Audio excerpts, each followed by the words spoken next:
All right. It's Thursday, and y'all know what that means. It is time for Rusty to give me some takes, and I'm going to tell them if those takes are real or counterfeit. So, Rusty, I believe these are NBA related, maybe some postseason award related. We may have talked beforehand, but I didn't do any research. This is all off the cuff. It's always right off the cuff with us. So, Yeah. Rusty, hit me with some scenarios, some takes, if you will. Yeah, I thought we'd have a good opportunity for the two of us to debate who we think should win the NBA Postseason Awards. So I'm going to queue up the favorite as real versus counterfeit, and then Uncle Buck and I will discuss and debate. If you're in the comments, let us know who you think should win these awards. So we're going to start with the most prestigious, the number one best player in the league, the NBA MVP award right now. One Shai Gilgeous-Alexander, SGA of the Oklahoma City Thunder, is the odds-on favorite. These are all per ESPN Bet. That's who I use to do my sports gambling here in Tennessee. He is at minus 550, so he's a pretty heavy favorite. Yeah. Real or counterfeit, SGA is your NBA MVP. Real, I believe it's going to happen. I believe it may even be unanimous. You know, he's got the benefit of Nikola Jokic being the second best odds, despite it's probably Nikola Jokic's best season ever. Yes. But he's got two or three? He's MVPs, got two MVPs. Yeah, and so their fatigue does set in with NBA voters and writers. So SGA is going to win this. He probably should win it, but statistically, Jokic is the best player that's ever walked the face of the earth this season. I mean, just the other night, and I think it's counterfeit. To me, the MVP should be Nikola Jokic. I understand the fatigue. I understand that SGA is going to win. But just the other night, he had some goofy stat line where he had 16 points, 11 rebounds, and 19 assists. Now, some of the assists are a little bit that he'll pass and there's 4 dribbles and a layup, or he passed, there was 2 dribbles and a 3, but they were still 19 assists per the stat book. And so statistically, it's Nikola Jokic. Plus, Ja Morant the other night against the Phoenix Suns in that epic overtime game, went 14 for 14 from the free throw line. And a lot of SGA and Thunder fans were in the mentions and on Twitter saying, oh, if SGA would do this and the world would burn. Well, my brother does that every game. 6 of his last 9 games, he's had 14 free throws. And Ja goes 14 to 14 one time. There's a difference. Ja actually gets fouled. He doesn't get half the calls. You breathe. I mean, Chris Finch from Minnesota stepped up the other night doing the Lord's work and said, you can't touch SGA without it being a call. Miss me with that. Jokic should be the MVP. It just goes to show you that these officials are human as well. It's the same thing we talk about with baseball. Everybody wants to replace the umpires and take out the human element to this. And that may be an easy thing to do in Major League Baseball. It's impossible to do in the NBA. But it just goes to show you, once somebody gets the reputation, these humans have no choice. We have no way not to have bias or understand storylines, or it is what it is. Shai Gilgeous-Alexander, for whatever reason, to officials, he gets the call. He deserves the call. He gets hit more than anybody else if you ask them, and then the narrative just becomes the truth. And then with Ja Morant, he just doesn't get calls. And therefore, he's got to get hit harder, and that becomes how he's officiated. It's awful. It's stupid, and I resent SGA for it. But if the question is he going to win MVP? Yes. Unless he blows his knee out tomorrow, he is going to win MVP. Agreed. Even though we are waiting on a 2020 from the Joker, and I think it's going to happen at some point, just because he is a stats machine, man. Stats machine. So, and I believe, real quick, I think I would only make this argument for MVP, but MVP should not be given out until after the playoffs. Agreed. I agree with that 100%, because if you're an MVP of the regular season, congratulations. It doesn't matter if you're not playing for a title. Yeah, well, I think we all regret James Harden getting an MVP trophy. Absolutely, because he's the reason we have SGA foul hunting and baiting like we have now. Yeah. But anyway, I digress. Rookie of the Year odds. This will be interesting. So Rookie of the Year, per ESPN Bet, Stephon Castle is a minus 115 as your odds-on favorite. Real or counterfeit, Stephon Castle is your Rookie of the Year.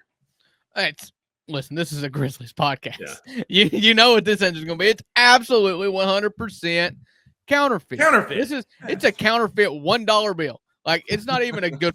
There is no reason why Stephon Castle should be considered the favorite for Rookie of the Year.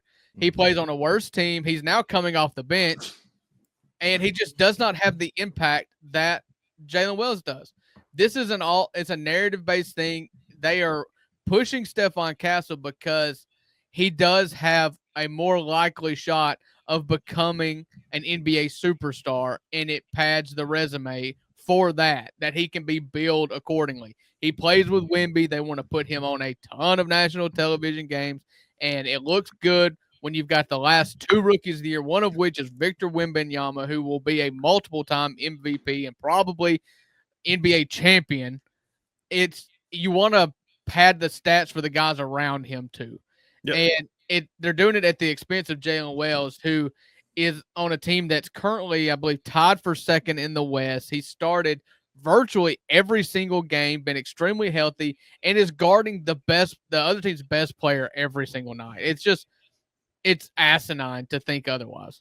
What's going to help, and we're going to talk Jalen Wells at length in a few minutes, so I agree. Like, Stephon Castle coming off the bench, he's not even starting for his own team anymore, is definitely a knock against him. It does feel narrative-driven.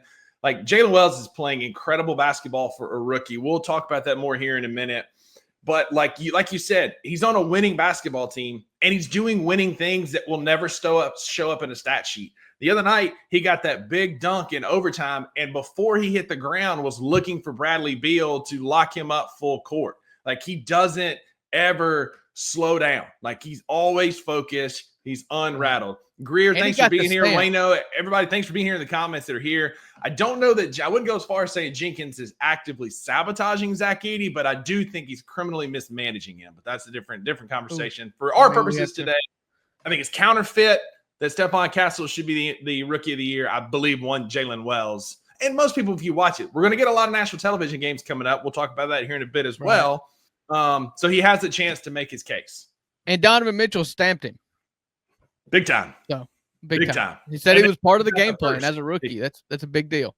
That's a big deal. He's not the first star that said that. You know, Steph and other guys have been singing Jalen's praises after getting handcuffed by Jalen Wells. Next up, Defensive Player of the Year. Da da da. Yeah, shocker, right, DG? Right here on a Thursday, I am dropping breaking news.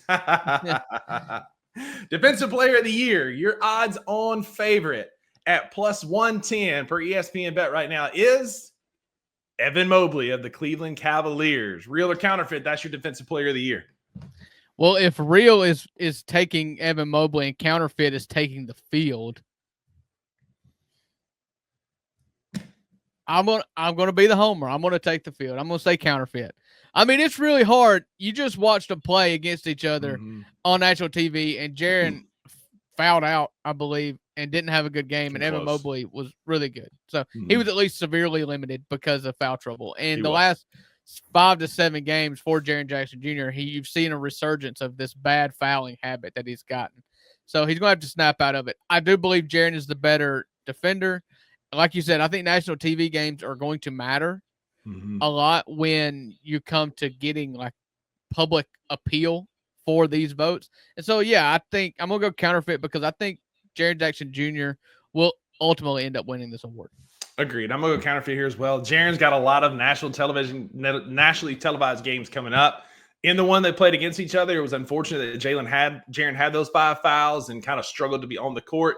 And Evan played well that night, including against Jaren, but Jaren had some good blocks in defense on Evan as well. Statistically, Evan played more, so naturally he had better stats.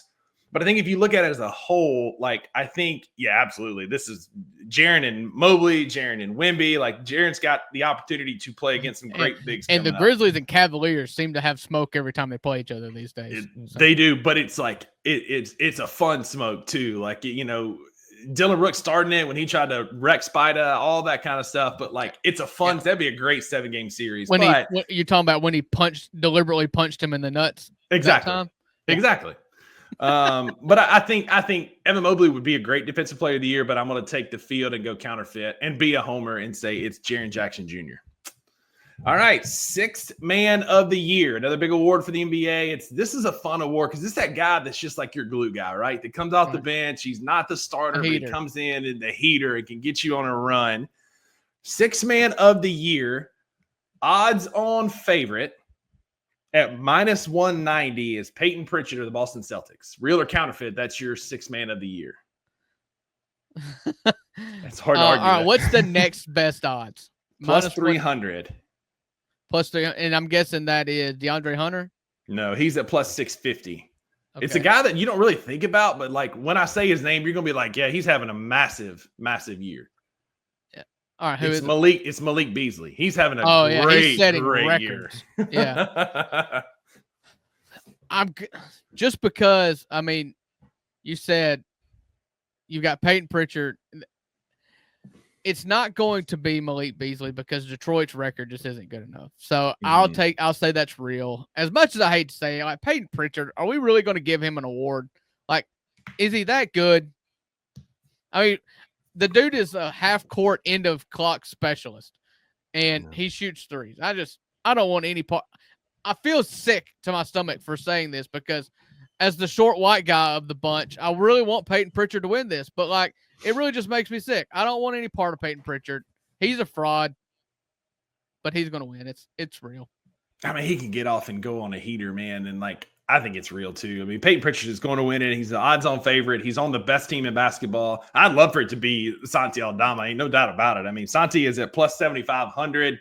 He's been much higher than that earlier in the year before he turned his ankle.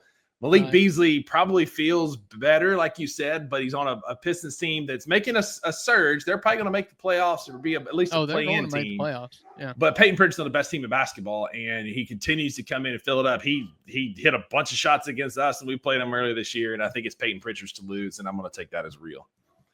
Coach of the year, NBA Coach of the Year. Your odds-on favorite at minus 550 is one Kenny Atkinson in Cleveland. Kenny Atkinson is minus 550. The next closest odd is plus 500. Real or counterfeit, Kenny Atkinson is your coach of the year. I think it's real. I mean, it's his first year in a job. The team was good last year, but JB couldn't get him over the hump. That was a good example of, when we talk about Taylor, like the only reason I can come up with that you would fire Taylor is kind of like what JB went through last year, where you just need to hear a different voice. And Atkinson came in there and just shattered the glass ceiling for them. And this is a regular season award. And so, yeah, I do think Kenny Atkinson is going to win, and I'll say it's real. But tell me, Rusty, is number 2 odds JB Bickerstaff? It is. He's number 2 plus 500. That's the first coach that came to my mind because there's 2 frames of thought, I guess, when it comes to coach of the year. It's the team that made the biggest jump or the best team. You got to pick one. And the fact that Cleveland is head and shoulders the best team in the East and I think 2 or 3, 4 games ahead of Oklahoma City in the West.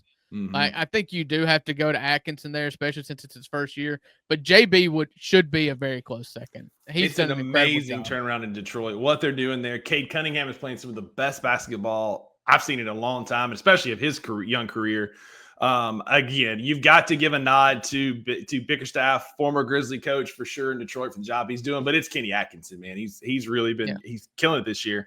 Tied for third at plus 4,000 is Taylor Jenkins. So Taylor Jenkins, I got plus 4,000 on ESPN bet. Listen, nothing would tickle me more, DG. Are you listening? I hope y'all are sitting down. Then Taylor Jenkins to coach his butt off and win this award, because if he does, that means we had a hell of a back half of the season. I don't know that that's going to happen, but I would love to see TJ make a run for coach of the year. Taylor Jenkins, Monty Williams should send that coach of the year trophy right back to Taylor Jenkins where it belonged for that year that he had. Yeah. Back, I guess that was what, 21, 22, 20, 21, I guess. Yeah. And because Taylor Jenkins is one of the best coaches in the NBA. He should not win coach of the year this year just because you've got those 2 guys who are just having outlier seasons. But he's an absolutely one of the great top developmental coaches in the league. Coaches in the league. 7 to 10 coaches in the league. Definitely one of the best developmental coaches in the league. I'll admit that every single day. Every single day. Can we talk about this real quick? If Jenkins is fired, you have to make Dan Hurley say no. That will never happen. I mean, you've got he is that type of coach is rarely going to work in the NBA anymore. In the NBA, yeah. Imagine Dan Hurley being 5'10", bald dude in his 50s, chewing jaw out. Like that will never go well. I'm the best coach in this sport. I'm the best coach in this sport. Like Nick Saban was that hard nosed guy at Alabama, and it flopped in Miami. I mean, he's currently the 2-time reigning national champion coach in college basketball, and he is just absolutely mowing his players down in the media every single day. Every single time, brother. He eviscerates them for sure.